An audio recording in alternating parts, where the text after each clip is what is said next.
नमस्कार, मैं सर्वेश कुमारी जाटव आप सभी के एनसी लाइव न्यूज टीवी पर स्वागत करती हूँ। खबर प्रधान संपादक नीरज कुमार। आज बीजेपी के नेताओं ने अरविंद केजरीवाल पर जमकर निशाना साधा। Press conference Manoj Tiwari. अन्य बीजेपी नेताओं ने अरविंद केजरीवाल को नीचा दिखाते हुए बहुत सी बातें कही। आइए सुनते हैं उनकी वार्ता। भ्रष्टाचारी हैं, नाकारा हैं, ये सब उपमाएं उनको मिलती रही,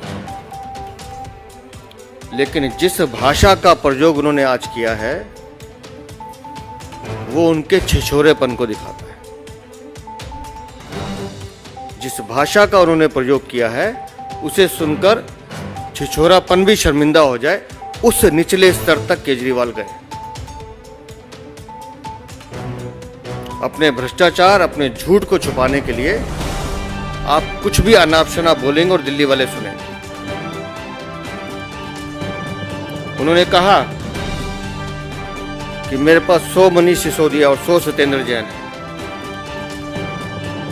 तो इसका मतलब भ्रष्टाचार की गंगा पूरी पार्टी में बह रही है।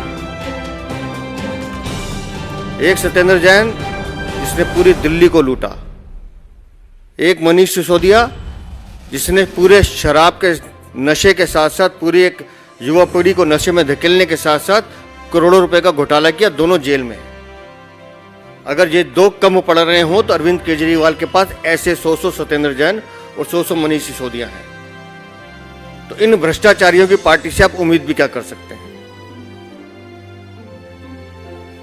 ये पार्टी ही धूर्त और मक्कारों की पार्टी है,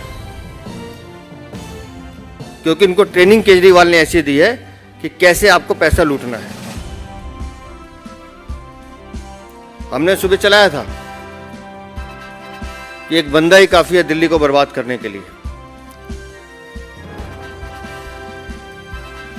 बर्बाद गुलिस्ता करने को बस एक ही उल्लू काफी है।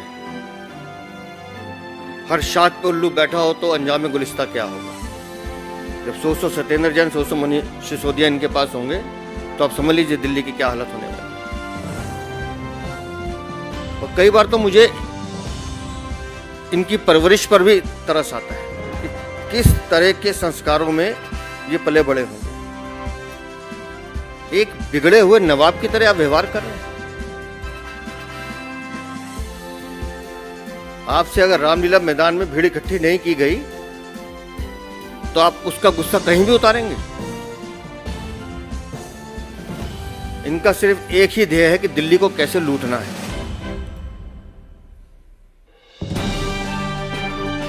सेवा तो सिर्फ बहाना है, असली काम तो मेवा खाना है। केजरीवाल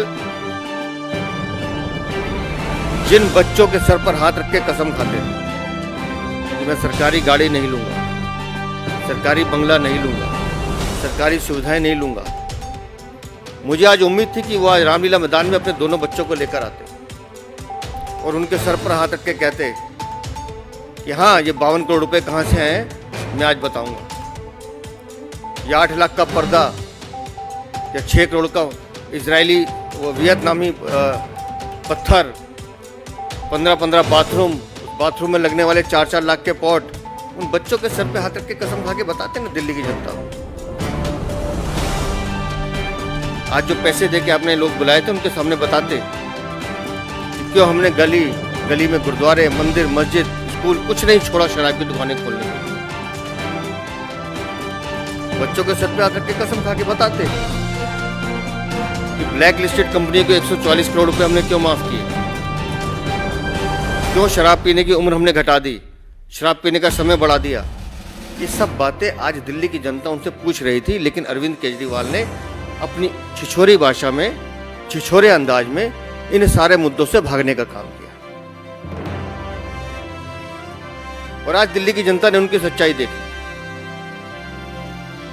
कि अब ये आम आदमी नहीं है, ये भ्रष्टाचारी, करप्ट, धूर्त, मक्कार आदमी है जिसका सिर्फ एक ही शगुल है, कैसे पैसे कमाना है, कैसे दिल्ली की जनता को लूटना है। और दिल्ली भारतीय जनता पार्टी का ये संकल्प है कि हम इसके हर भ्रष्टाचार को उजागर भी करेंगे और इसको उस अंजाम तक लेके जाएंगे जहां इसके दोनों साथी। आज जब रामलीला मैदान में राजा साहब पहुंचे 174 करोड़ के घर से निकल के लगभग 10 से 12 करोड़ की गाड़ियों के काफिले के साथ,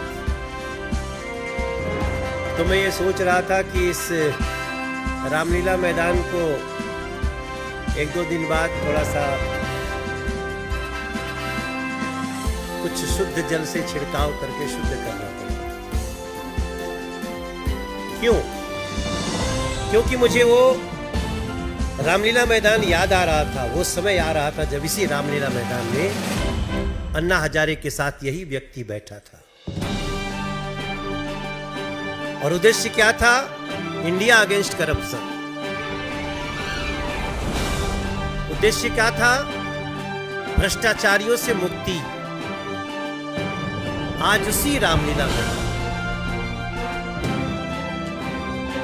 तब का वो भ्रष्टाचार विरोधी बताने वाला अरविंद केजरीवाल आज अपने भ्रष्टाचार को छुपाने के लिए चीख और चिल्ला रहा था और छिछोरेपन की भाषा पे उतरा हुआ था।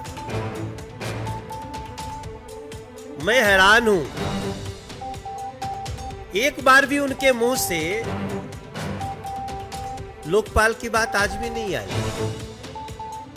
अरविंद केजरीवाल, आप अन्ना हजारे साहब को बुलाओ या न बुलाओ, क्योंकि उस समय तो मैं भी था वहां बैठा हुआ। आप अन्ना हजारे साहब को बुलाओ या न बुलाओ अरविंद केजरीवाल, लेकिन लोकपाल के बारे में बात करनी चाहिए। अगर आज लोकपाल होता तो आपको इस भ्रष्टाचार के लिए हम सभी को इंतजार नहीं करना पड़ता कि आपको कैसी सजा मिले, कहां सजा मिले। पॉलिटिकल टूरिस्ट का सबसे बड़ा एग्जाम्पल अगर सेट किया है किसी ने तो अरविंद केजरीवाल। वो दिल्ली की जनता से वोट लेते हैं सिर्फ इसलिए कि हमें पटना घूमना है, हमें चेन्नई घूमना है, हमें हैदराबाद घूमना है, हमें देश बंगाल घूमना है, देश के कोने कोने में घूमना है। बस अगर नहीं घूमना है तो उस घर के तरफ जहां गंदा पानी आ रहा है। अगर नहीं घूमना है तो उस जमुना जी की तरफ, जमुना जी आज अपनी किस्मत को तरस रही है। तब मुझे समझ में आता है, ये तब होता ना जब ये आम आदमी पार्टी होती। अब ये आम आदमी पार्टी है ही नहीं, ये तो खास आदमी पार्टी हो चुकी है। और आम आदमी पार्टी के कार्यकर्ता भी ऐसा सोच रहे हैं। ऐसी स्थिति में उन्होंने खुद ही बोल दिया, आज उनके भाषण को ध्यान से सुनिए, तो उन्होंने कहा हम इतने दिनों से राज कर रहे हैं। मैं तो वीडियो डाल दूंगा। अगर हमसे कहीं प्रेस रिलीज लिखते समय भी अगर गलती से लिख दिया कि राज कर रहे हैं तो हम तुरंत उसको मिटाते हैं, क्या करें? गलती लिखे, हम राज नहीं कर रहे हैं, हम सेवा दे रहे हैं। हम इस देश के सेवक हैं। प्रधान सेवक अपनी सेवा से 1,50,000 करोड़ रुपया दिल्ली को कभी दे चुके हैं। दिल्ली में हमारी सरकार नहीं है। तब ऐसी स्थिति में भ्रष्टाचार को बचाने के लिए अरविंद केजरीवाल का उसी रामलीला मैदान का दुरुपयोग न तो इसको दिल्ली की जनता माफ करेगी,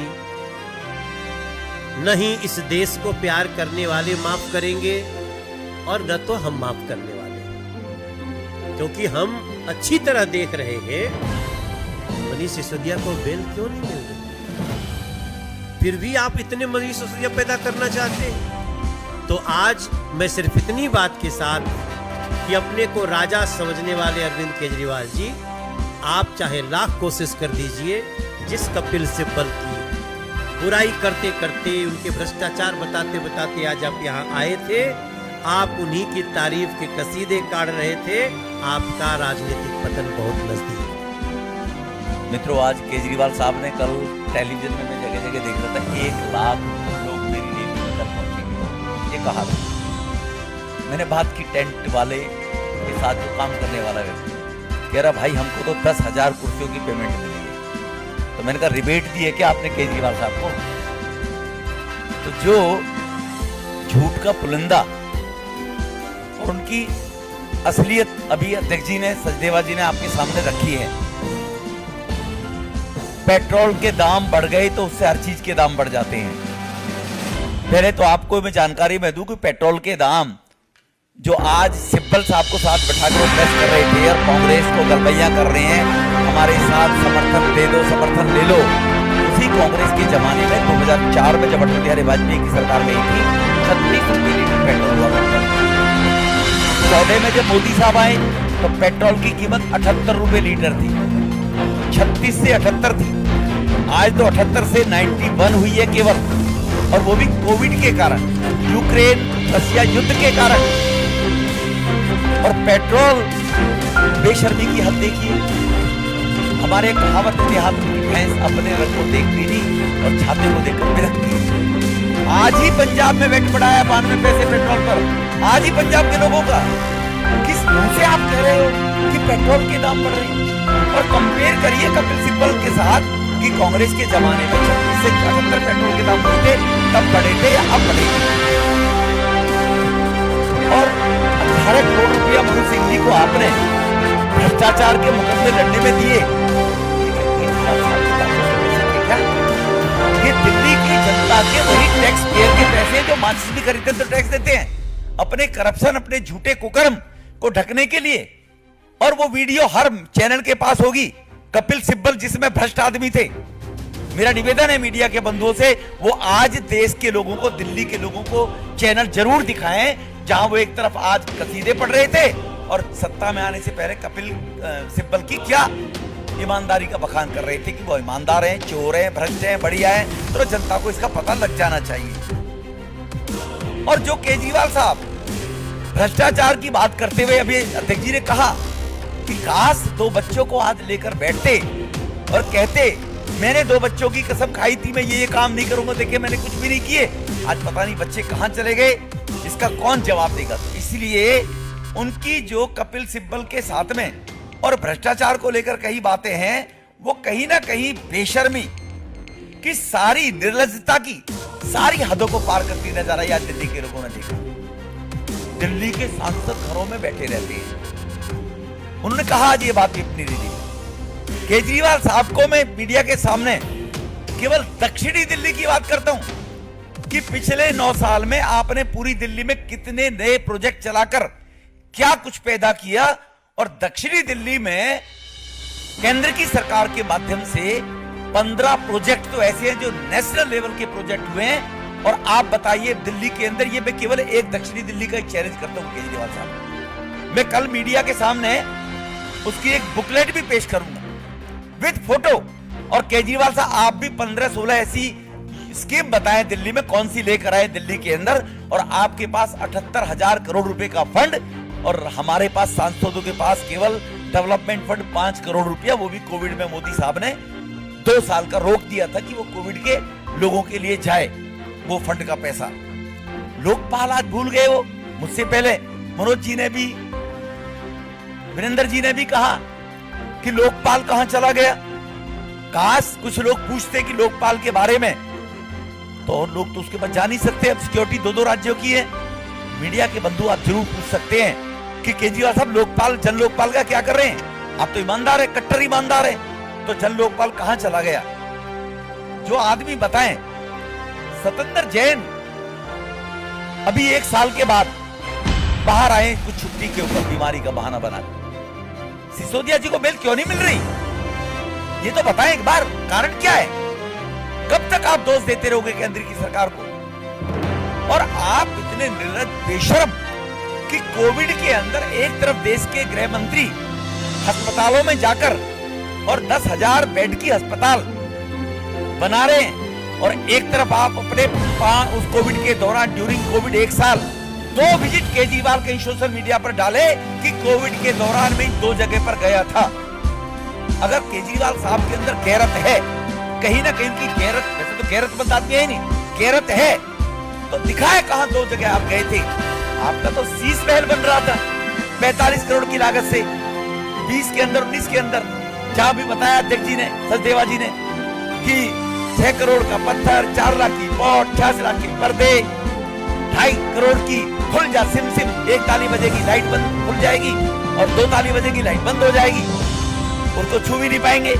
दरवाजे एयरपोर्ट की तर्ज पर गरीब लोग तो जाते नहीं झुग्गी झोपड़ी के एयरपोर्ट पे, उनको तो जानकारी नहीं है कि आपके कदम 2 आगे पड़ेंगे, आपके गेट खुल जाएंगे। तो आपका शीश महल बन रहा था और कोविड में दिल्ली करा रही थी, गृह मंत्री जी को दिल्ली में उतरना पड़ा, इसका भी कोई जवाब दे देते कि खांसी की वजह से नहीं आए, किसकी वजह से नहीं आए। इसीलिए जो घोटाले आपने किए हैं, उन घोटालों के बारे में कहीं ना कहीं तो बताते कि मैंने कोई घोटाला नहीं किया है, तो शायद अच्छा लगता कि आपको रामलीला मैदान में कुछ बोलने का हक और अधिकार है। धन्यवाद। हम लोगों ने कोशिश की कि वो अपना राजमहल दिल्ली की जनता को दिखाएं। हमारे कार्यकर्ताओं ने चिट्ठी लिखी, हमारे सांसदों ने लिखी, लेकिन उन्होंने कोई जवाब नहीं दिया। हमने उनकी राजमहल की पूरा एक मॉडल बनाकर आज लॉन्च किया है और उसको हम 70 विधानसभाओं में लेके जाके दिल्ली की जनता को दिखा रहे हैं कि देखिए इस राजमहल में क्या क्या सुविधाएं हैं, कैसे स्विमिंग पूल है, कहाँ दिल्ली के राजा उसमें विचरण करते हैं, कहाँ कहाँ पेड़ काटे हैं वो भी दिखाए हैं, और कैसे करोड़ों रुपए की गाड़ियाँ भी खड़ी।